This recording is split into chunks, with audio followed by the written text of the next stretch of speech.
Você foi acusado de lesão corporal na Lei Maria da Penha e está com medo de ser preso?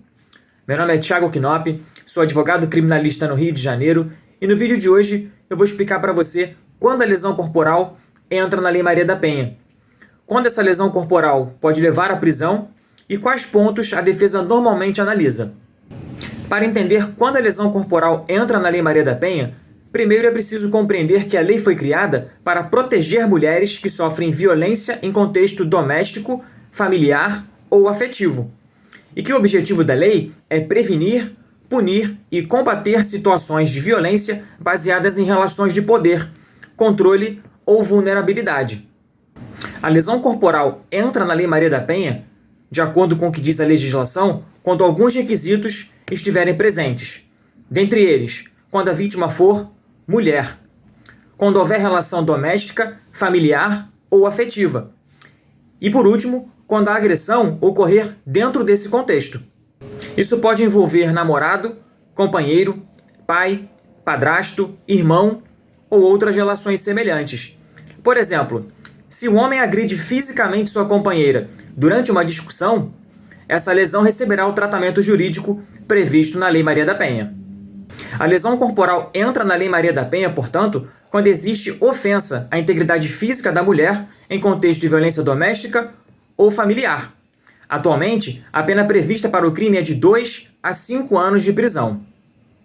Uma dúvida muito comum que eu recebo no escritório é a seguinte: doutor, ela quer retirar a queixa. O processo acaba? E a resposta é a seguinte: não funciona dessa forma. Isso porque a lesão corporal praticada no contexto de violência doméstica e familiar contra a mulher possui natureza jurídica de ação penal pública incondicionada. Isso significa que a investigação e o processo criminal eles seguirão adiante independente da manifestação de vontade da vítima. Em outras palavras, a simples mudança de opinião da vítima com relação ao interesse na persecução penal não encerra, não arquiva a investigação ou o processo criminal. Mas afinal, a lesão corporal na Lei Maria da Penha pode dar prisão? Sim. Dependendo das circunstâncias, inclusive, pode haver a prisão em flagrante. Além disso, o juiz também pode decretar a prisão preventiva. Além do mais, o juiz também pode conceder medidas protetivas de urgência, como o afastamento do lar, a proibição de aproximação ou de contato com a vítima. Mas isso não acontece automaticamente. O juiz normalmente analisa a existência de gravidade concreta com relação aos fatos imputados. Se há risco à vítima, a concessão anterior de medidas protetivas e o eventual descumprimento dessas medidas protetivas. Uma outra dúvida que eu recebo com frequência no escritório é a seguinte: doutor, existe possibilidade de acordo? Não. Isso porque a Lei Maria da Penha, a Lei 11.340 de 2006, expressamente proíbe a aplicação da Lei 9.099 de 1995, a lei que criou os juizados especiais criminais.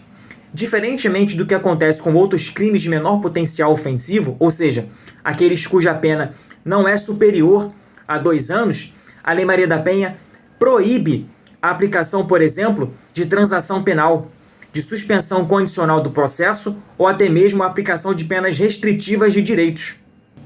A essa altura, você que me assiste pode estar se perguntando: mas Thiago, como funciona a defesa em casos envolvendo violência doméstica e familiar contra a mulher? Ao longo da minha experiência de mais de 15 anos, dedicados exclusivamente à advocacia criminal, uma coisa ficou muito clara para mim. A defesa precisa começar entendendo exatamente o que aconteceu. Isso porque, na prática, a discussão pode não estar relacionada tão somente à existência da lesão corporal, mas sim no contexto em que esses fatos aconteceram. Em alguns casos, por exemplo, a análise da defesa pode envolver perguntas sobre se os fatos realmente ocorreram em contexto de violência doméstica baseada no gênero. Se a dinâmica apresentada pela acusação é compatível com as provas produzidas. Se existem provas suficientes produzidas durante o processo. Se existem contradições entre depoimentos, laudos ou as demais provas produzidas durante o processo.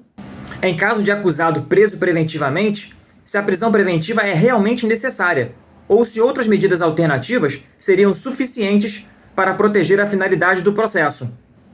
Então observe, casos que parecem iguais à primeira vista podem exigir estratégias completamente diferentes. Se você está enfrentando uma acusação de lesão corporal na Lei Maria da Penha, o mais importante agora é entender exatamente qual é a sua situação.